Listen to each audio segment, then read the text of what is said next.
우리가 일반적으로 쓰는 말 중에 재주는 곰이 부리고 돈은 사람이 번다는 속담이 있습니다. 제주도에 가면 요즘 코끼리 쇼가 사람들로부터 많은 호응을 받고 있습니다.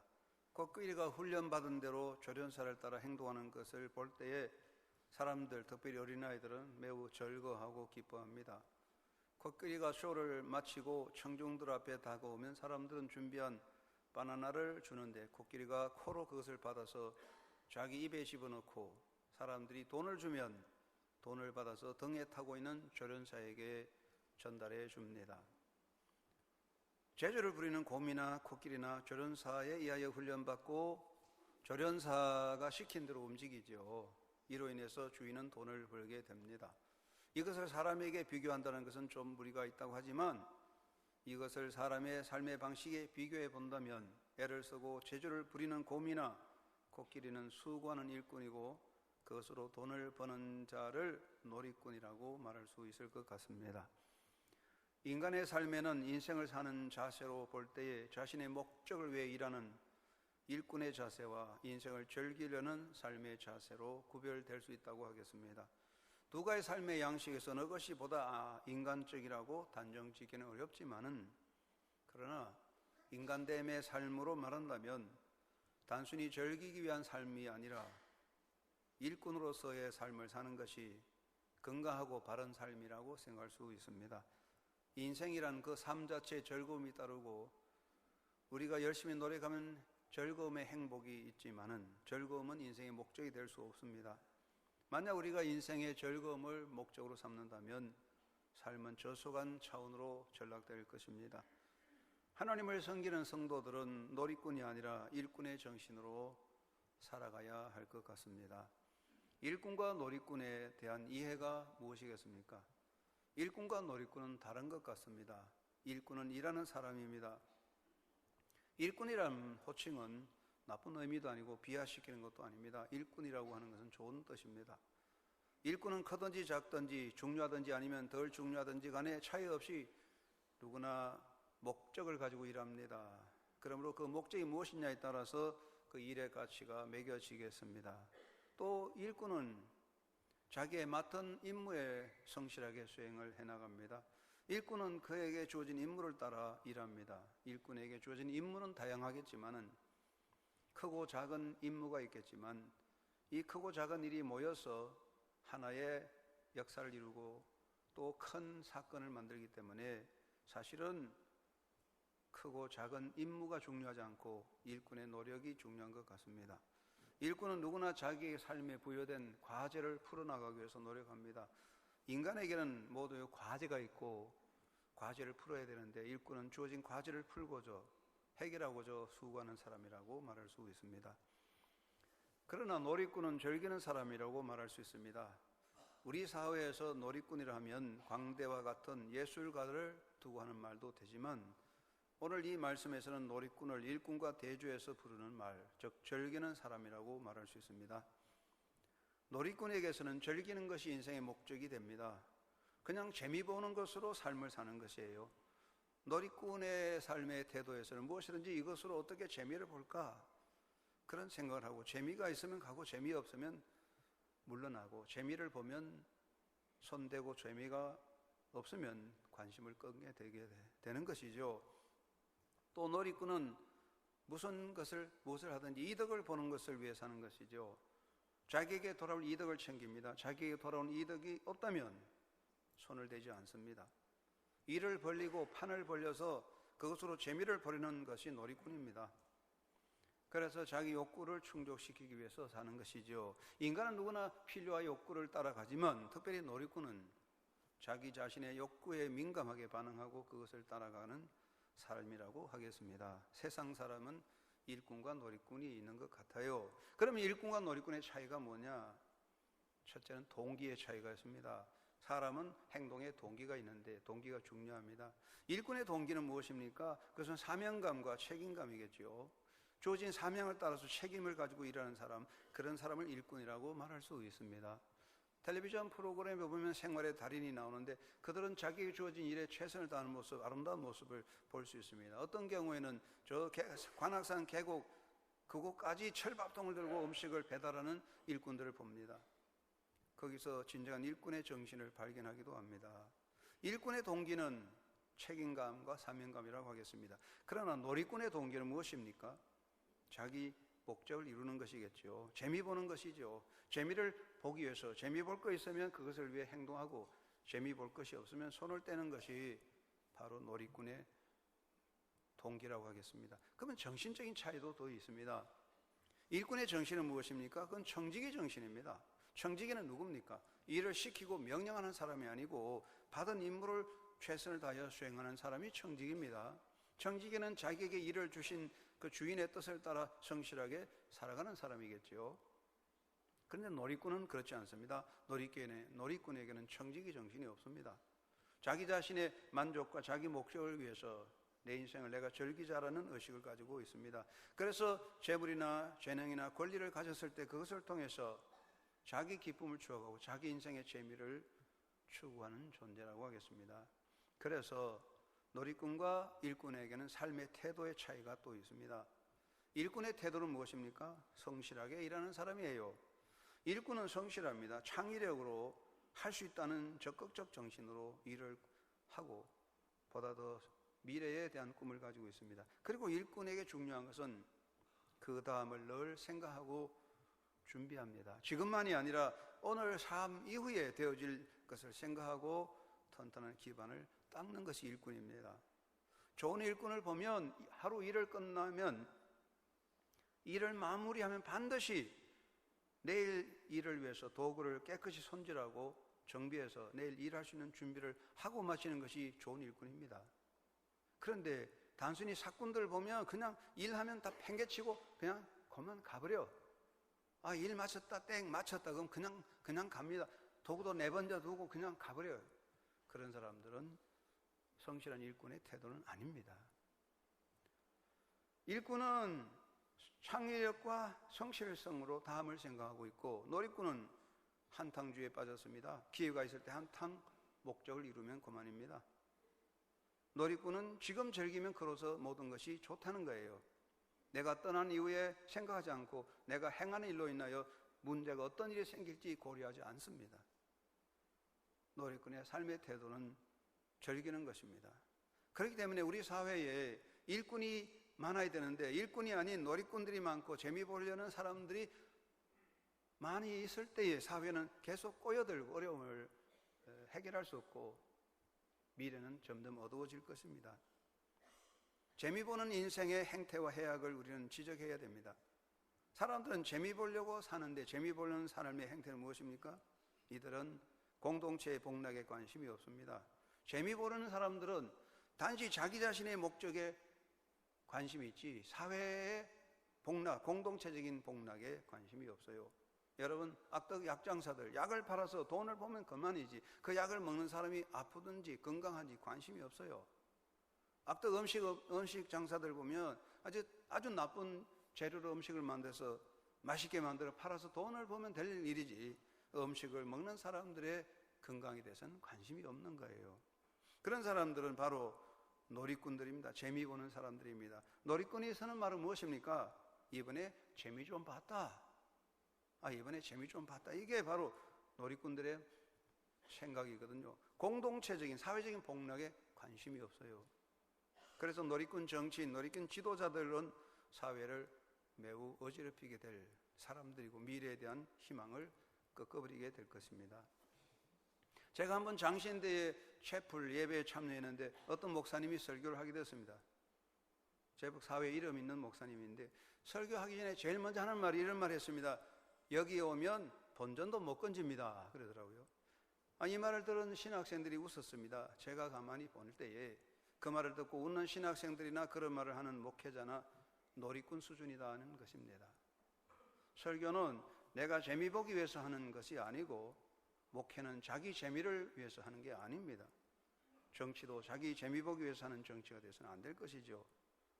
우리가 이런 사회로 흘러가면 모두 자기가 재미 보고 공동체적인 복락에 관심이 없다면 우리 사회는 절대로 희망을 만들어갈 수 없습니다. 놀이꾼들, 재미 보는 사람들은 사회의 미래에 대한 비전이 없습니다. 오늘 일신상의 안락에 자기 안일 영화 부귀에만 관심이 있습니다.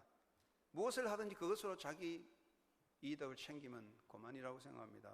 예수님 말씀에 나타난 한 달란트 받은 자는 자기의 현재적인 자리와 자신의 현재적인 자리 권리에만 연연할 뿐 내일에 대한 비전을 갖지 않았습니다.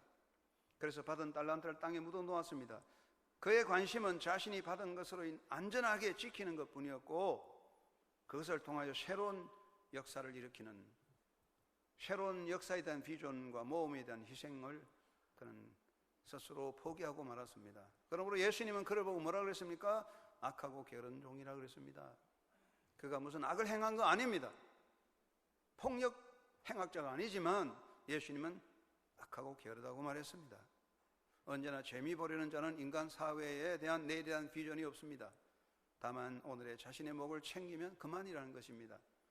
그리고 인간 사회를 위한 자기 희생이 없습니다.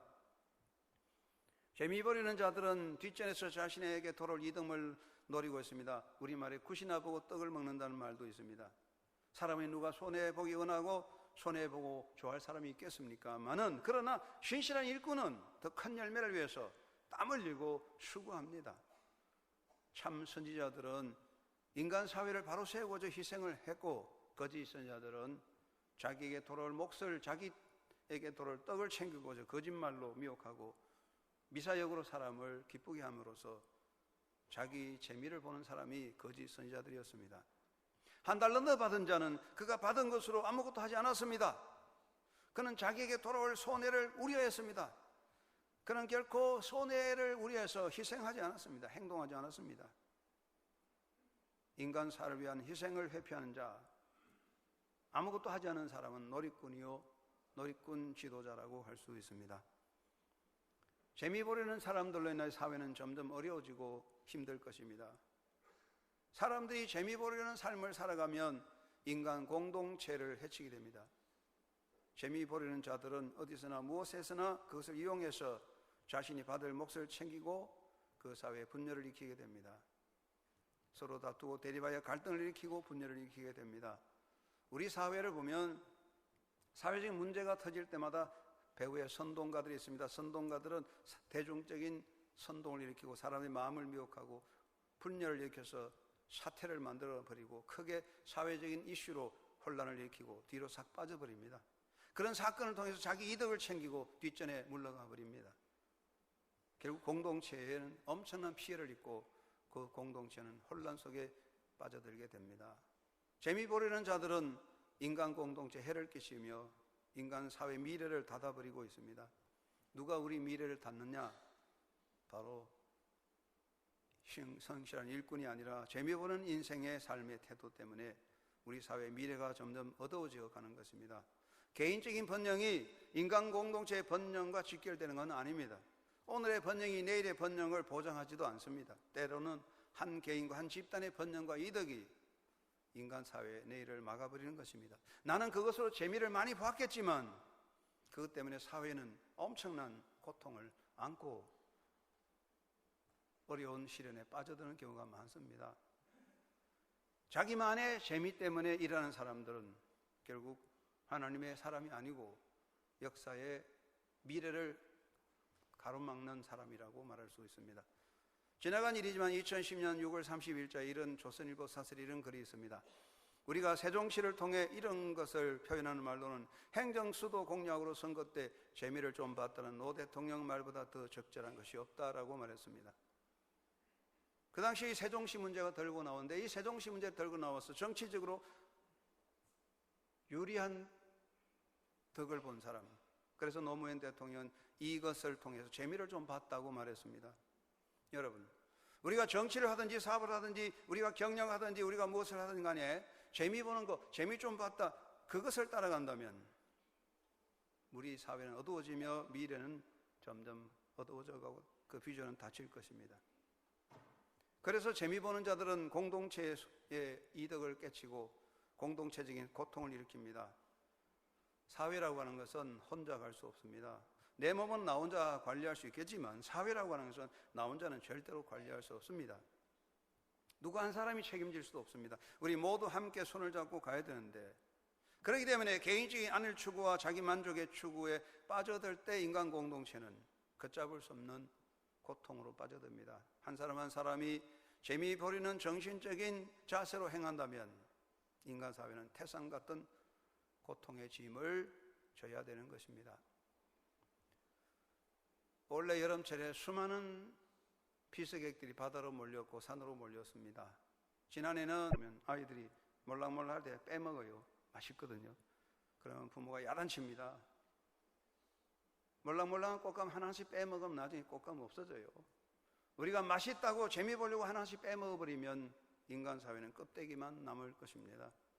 누가 우리 사회를 껍데기로 만들겠습니까? 누가 우리 공동체를 빈 껍데기로 만들겠습니까? 그것은 오늘의 재미를 보고 자기 재미에 빠져서 사회를 등한히 하는 사람들의 행악 때문이라고 생각합니다. 사랑하는 여러분, 여러분은 하나님 앞에 어떤 일꾼이며 어떤 삶을 살아가고 있습니까? 우리에게 주어진 우리의 사회와 교회와 역사를 우리는 회피할 수 없습니다. 여러분 주어진 삶의 현장에서 역사 속에서 나라와 민족과 교회를 짊어지는 여러분, 하나님 앞에 신실한 일꾼으로 바로 서서 일하는 올바른 일꾼으로 살게 되기를 주의 이름으로 축원합니다. 그러면서 먼저 우리는 무엇보다 우리 모두의 복락, 인류의 복락, 사회의 복락을 위해서 일하는 일꾼이 되어야 되겠습니다.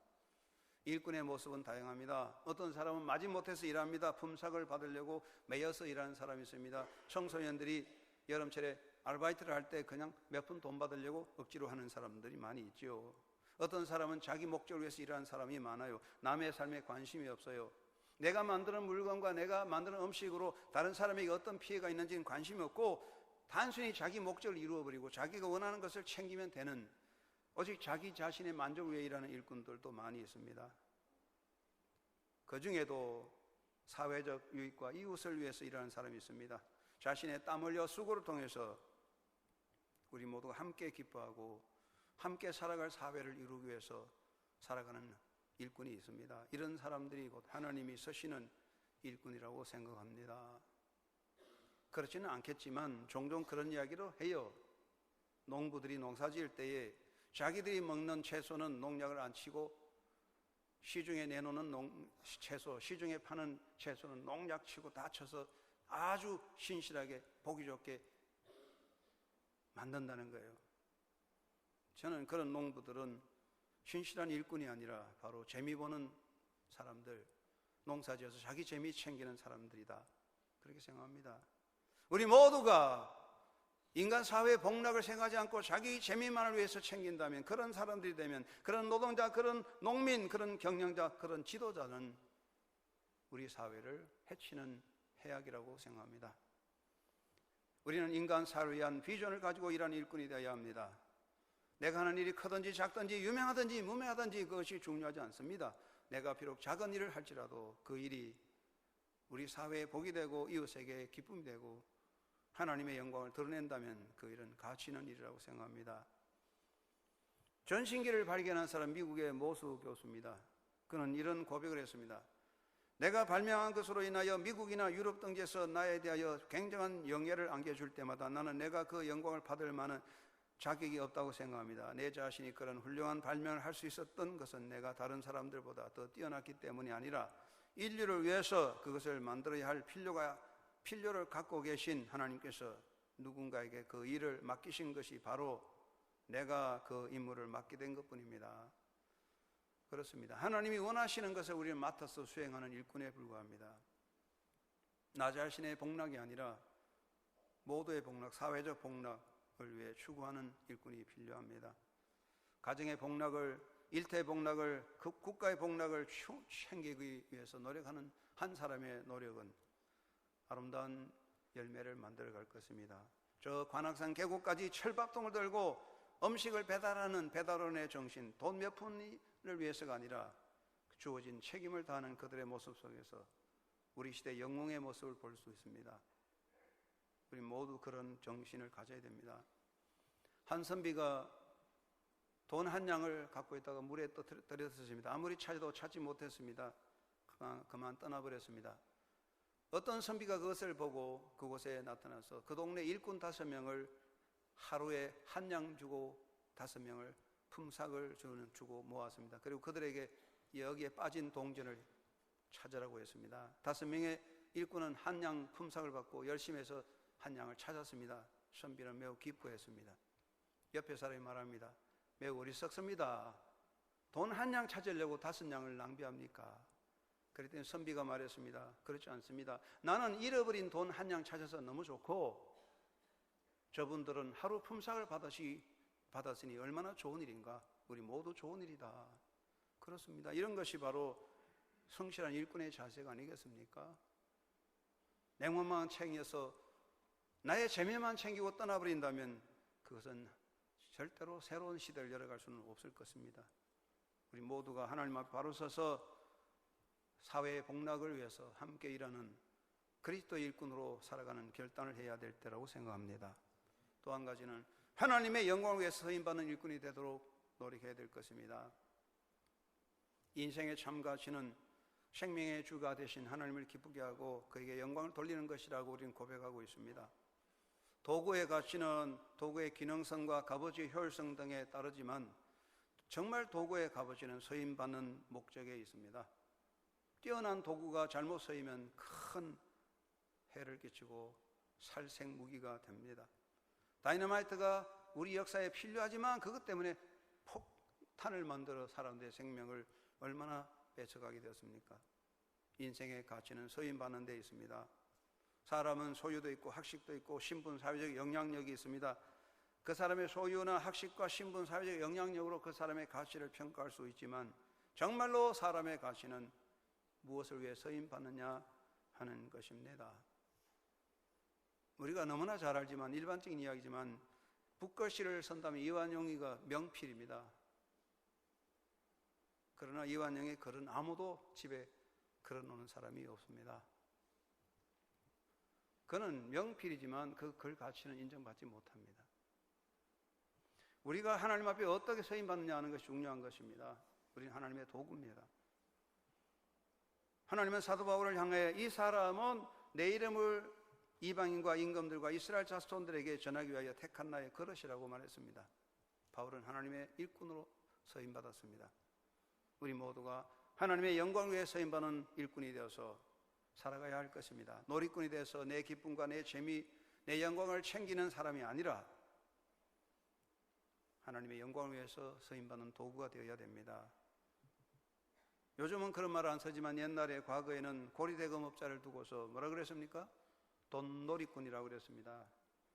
가난한 사람 돈 빌려주고 몇 배나 챙겨서 자기 몫을 채우는 재미 보는 사람 돈놀이꾼입니다.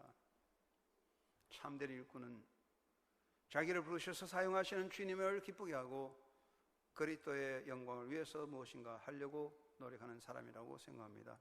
하나님께서 우리를 보실 때 무엇으로 평가하겠습니까?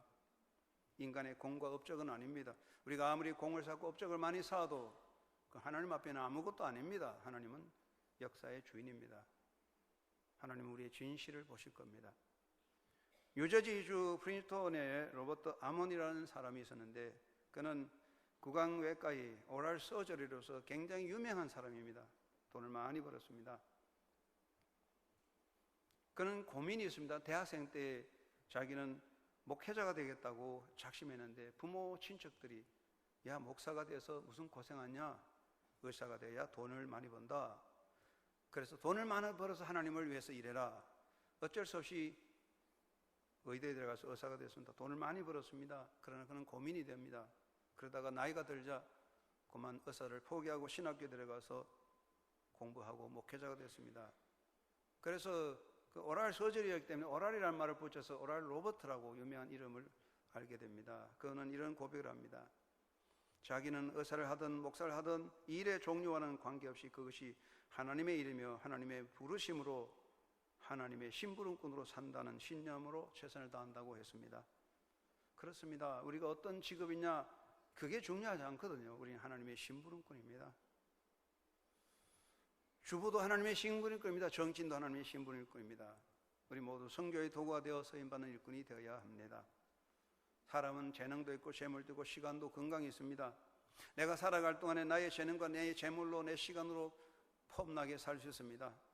명품으로 나의 인생을 꾸미고 정말 남들 앞에 어시될 만큼 인생을 폼나게 멋있게 권력과 명예를 챙기고 살 수 있습니다. 그러나 인생은 어차피 마무리할 때에 나의 시간, 재물 모두가 소멸되어 갈 때 처절한 실패자로서 돌이킬 수 없는 패배자의 선자를 마시고 인생을 종결할 것입니다. 이것은 예언이 아닙니다. 현실입니다. 누구나 그렇습니다. 가장 비참한 사람은 하나님이 주신 재능, 시간, 재물, 물질, 건강의 이유를 알지 못하고 자기 영광 위해서 살다가 마치는 존재입니다. 그에게 주어지는 삶의 패배는 무서운 것입니다. 살아가는 실패는 회복할 수 있지만 인생의 실패는 회복이 안 됩니다. 여러분이 사는 동안에 하나님이 원하시는 일꾼, 선교의 도구가 되어 쓰임받게 되기를 간절히 바랍니다. 나의 사업과 나의 소유와 나의 재능이 선교의 도구다, 선교의 자본이다. 나의 삶의 모든 선교의 자본이라는 고백은 신실한 기독교인의 고백입니다. 날마다 하나님, 나의 모든 것이 선교의 자본입니다. 나로 인하여 하나님의 영광을 드러내게 하여 주옵소서. 그렇게 기도하며 서임받게 되기를 주의 이름으로 축원합니다. 2차 대전, 6.25 전쟁 때 비극을 많이 겪었는데 맹이순씨라는 분은 공산군으로 오인받아 거제도 포롱수용소에 수감되었습니다. 소용소 군목이 가만히 보니까 신실한 기독교인임을 알게 되어서 그를 병원에서 일하게 했습니다. 공산군 병사들은 맹이순 씨를 보고 예수 미시광이라고 놀려댔습니다. 그러나 나중에 공산군 병사들은 그를 거제도의 성자라고 부르게 되었습니다. 그는 기도하고 성경 읽는 것뿐 아니라 그는 사람들을 찾아다니면서 손과 발과 몸을 씻어주고 상처를 치유해 주었습니다. 그는 불치의 질환, 뇌암을 가진 사람이었습니다. 어느 날 한 중공군 병사의 발을 씻어주다가 그 앞에 쓰러져 인생을 마쳤습니다. 그러나 하나님 앞에는 얼마나 값진 인생일까? 우리는 어차피 인생을 마감하는데 우리 하나님의 선교의 도구입니다. 여러분 모두가 한탕주의, 재미 보고 끝나는 인생이 아니라 하나님이 주신 모든 것으로 하나님의 도구가 되어서 하나님의 나라와 선교를 위해서 쓰임받는 일꾼으로 살아가게 되기를 주의 이름으로 축원합니다. 그리고 하나님이 열어주시는 내일을 향한 투자하는 일꾼이 되어야 됩니다. 인생은 하나의 투자입니다. 여러분, 오늘의 여러분은 이제까지 살아온 열매입니다. 내가 오늘 사는 것은 내일을 만드는 겁니다. 우연이 되지는 않습니다. 심어야 열매가 있습니다. 우리는 미래를 향한 투자가 필요합니다. 사람들은 미래가 어둡다, 미래가 닫혔다고 말합니다. 그렇습니다. 역사의 미래는 불확실하고 어둡습니다. 그러나 분명한 것은 역사의 미래는 사람의 손에 있는 게 아니고 하나님의 손에 있기 때문에 역사는 희망을 가지고 열려갑니다. 하나님이 주인이기 때문에 우리는 그 역사의 희망을 바라보고 투자하는 것입니다. 여러분의 마음에 하나님이 열어주시는 복된 내일을 향한 꿈을 가지고 도전하는 그런 비전이, 꿈이 있는 신자가 되기를 바랍니다. 내일에 대한 꿈을 가진 자는 내일을 향해 삶을 던지고 내일에 대한 비전을 가진 자는 내일을 향하여 열심을 가집니다. 내일에 대한 비전을 갖지 못하는 자는 놀이꾼이요 좋은 일꾼은 될 수 없습니다. 회사가 망한다면 돈을 다 빼버리고 챙기고 말 것입니다. 역사는 망하지 않습니다. 망하는 역사 아닙니다. 폐업하는 회사가 아닙니다. 몰락하는 회사가 아닙니다. 역사는 하나님의 손에 있습니다. 그 하나님을 향해 투자하는 것입니다. 여러분의 가슴속에 하나님이 주신 꿈을 가지고 그 나라를 향해 도전해가는 투자자가 되어야 할 것입니다. 미켈란젤로가 여러 친구들과 대담을 나누었는데 여러 친구들이 만나서 이야기하는 것이 세속적인 이야기고 대화들이 너무나 마음에 들지 않았습니다. 그래서 미켈란젤로가 나는 그림에 대해서만 생각하네 하면서 캔버스를 꺼내서 그림을 그리게 되는데 친구들이 야 대단한 작품을 만들 거다 하고 기대를 하고 보았는데 미켈란젤로는 큰 캔버스에 하얀 페인트 칠을 하고 그 중간에 까만 점을 하나 찍어 놓았습니다. 그림을 다 그렸다 그랬습니다. 친구들이 그것을 보았습니다. 미켈란젤로가 친구들에게 말합니다. 자네들은 이 그림에서 무엇을 보나? 친구들이 우리들은 까만 점을 보고 있네. 미켈란젤로가 대답했습니다. 나는 자네들이 그것을 보리라고 짐작했었지. 그러나 내가 보는 것은 하얗고 넓은 부분이라네. 여러분 역사의 까만 점만 보고 그게 갇힌 사람이 돼서는 안 됩니다. 넓어 있는 넓은 세계를 바라보고 그것을 통해 새 역사를 만들어가는 비전 있는 사람이 되어야 합니다. 열려오는 내일을 향하여 자기를 희생하는 일꾼이 주님이 쓰시는 일꾼입니다. 1969년 암스트롱을 위시한 우주 항공사들이 달에 착륙했을 때 뉴욕타임스는 정중히 사과하는 문을 실었습니다. 뉴욕타임스가 49년 전인 1920년 1월 13일 신문에 한 로켓 연구가인 로버트 고다트를 비난하는 글을 실었습니다. 매사추세츠주의 로버트 고다트는 사람은 계속 연구하는 사람이었습니다. 로켓 실험을 함으로 폭음을 내고 냄새를 풍겼습니다. 동네 골칫거리였습니다. 개들도 그를 싫어했습니다. 동네에서 고다트를 내쫓으려고 소송을 제기하기도 했습니다. 뉴욕타임스가 그를 달에 착륙하겠다는 망상하는 어리석은 자라고 비판했습니다. 그러나 1969년 암스트롱을 위시한 사람들이 우주선을 타고 달에 착륙했을 때 뉴욕타임스는 정중히 사과했습니다. 바로 로버트 고다트가 노력한 액체 연료 개발로 인하여 인류는 로켓을 타고 우주선을 타고 달에 도착할 수 있었던 것입니다. 미래를 향하여 꿈을 가지고 희생하는 사람은 새 역사의 주인이 될 수 있습니다.